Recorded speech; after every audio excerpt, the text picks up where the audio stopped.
മറ്റൊരു പ്രധാനപ്പെട്ട വാർത്തയിലേക്ക് ഓച്ചിറയിൽ പോലീസ് ഭീഷണിപ്പെടുത്തിയെന്ന് ആരോപിച്ച് +1 വിദ്യാർത്ഥി ആത്മഹത്യയ്ക്ക് ശ്രമിച്ചത് സ്പെഷ്യൽ ബ്രാഞ്ച് ACP അന്വേഷിക്കും. DIGയുടെ നിർദ്ദേശപ്രകാരമാണ് അന്വേഷണം. റിപ്പോർട്ട് നാളെ DIGക്ക് കൈമാറും. ഷാനോസ് ഡേവിഡ് നൽകും കൂടുതൽ വിവരങ്ങൾ. ഷാനോസ്, ഈ ആത്മഹത്യയ്ക്ക് ശ്രമിച്ച വിദ്യാർത്ഥി ഉന്നയിക്കുന്ന പ്രധാനപ്പെട്ട ആരോപണം ഈ മർദ്ദനവുമായി ബന്ധപ്പെട്ട ഒരു കേസ് വരുമ്പോൾ പ്രതികൾക്കൊപ്പം ചേരുന്ന പോലീസിന്റെ ഒരു നടപടിയാണ് ഉണ്ടായത്. വാദിയായിട്ടുള്ള ഈ വിദ്യാർത്ഥിയെ പ്രതി ചേർക്കാനായിട്ടുള്ള ഒരു ശ്രമം ഈ പോലീസ് ഉദ്യോഗസ്ഥരുടെ ഭാഗത്തു നിന്ന് ഉണ്ടായിട്ടുണ്ട് എന്നുള്ളതാണ്. അതിൽ മനം നൊന്താണ് ഈ വിദ്യാർത്ഥി വിഷക്കായ കഴിച്ച് ആത്മഹത്യയ്ക്ക് ശ്രമിച്ചത്. എന്തായാലും കേസ് ഇപ്പോൾ സ്പെഷ്യൽ ബ്രാഞ്ച് അന്വേഷിക്കും എന്നുള്ളൊരു തീരുമാനത്തിലേക്ക് എത്തിയിരിക്കുകയാണല്ലേ?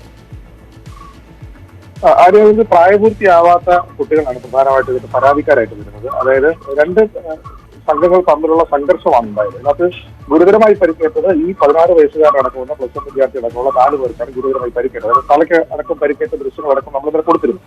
അപ്പം ഇവരുന്നയിക്കുന്ന പ്രധാനപ്പെട്ട പ്രശ്നം പോലീസ് സ്റ്റേഷൻ കേസ് ഒത്തുതീർപ്പാക്കാൻ വിളിച്ച ശേഷം പോലീസ് എത്രയും പെട്ടെന്ന് ഈ കേസ് രാജിയാക്കിയില്ലെങ്കിൽ നിങ്ങളെ തകർത്തിടും എന്ന ഭീഷണി മുഴക്കി എന്നുള്ളതാണ് ഈ കുട്ടി ഉന്നയിക്കുന്ന പ്രധാനപ്പെട്ട പരാതി. ഇതിൽ മനന്നുണ്ട്. സ്കൂളിൽ ചെന്നപ്പോൾ ഈ വിവരമടക്കം ചൂണ്ടിക്കാട്ടി കുട്ടികൾ പരിഹസിച്ചതിനെ മനന്നുണ്ടാണ് പോലീസിന്റെ ഭാഗത്തു ഉണ്ടായ നടപടി, ഇത്രത്തോളം മോശമായ നടപടി പോലീസ് സ്റ്റേഷൻ അനുഭവിക്കേണ്ടി വന്നുള്ള മനോവിഷമത്തിലാണ് ഈ കുട്ടി ആത്മഹത്യ ചെയ്യാൻ ശ്രമിച്ചത്. അത് സംബന്ധിച്ചാണ് കുട്ടി ഇൻസ്റ്റഗ്രാമിൽ ഇത് പോസ്റ്റ് ചെയ്തത്. അത്തരം ഒരു സാഹചര്യത്തിലാണ്. എന്തായാലും ഇത് ഗൗരവത്തോടെ തന്നെ എടുക്കാൻ പോലീസ് തീരുമാനിച്ചു എന്നുള്ളതാണ് ഏറ്റവും പുതിയ വാർത്തകൾ.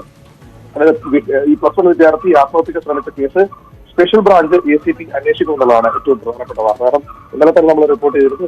ഇത് ഒരു പോലീസിന് ഇത് അന്വേഷിക്കാതെ മുൻപോട്ട് പോകാൻ കഴിയില്ല. കാരണം മൈനറായ ഒരു കുട്ടി, 16 വയസ്സ് മാത്രം പ്രായമുള്ള ഒരു കുട്ടിയാണ് ആത്മഹത്യക്ക് ശ്രമിക്കുകയും ആശുപത്രിയിലാകുകയും അതോടൊപ്പം തന്നെ പോലീസിനെതിരെ ഗുരുതരമായ ആരോപണം ഉന്നയിക്കുന്നത്.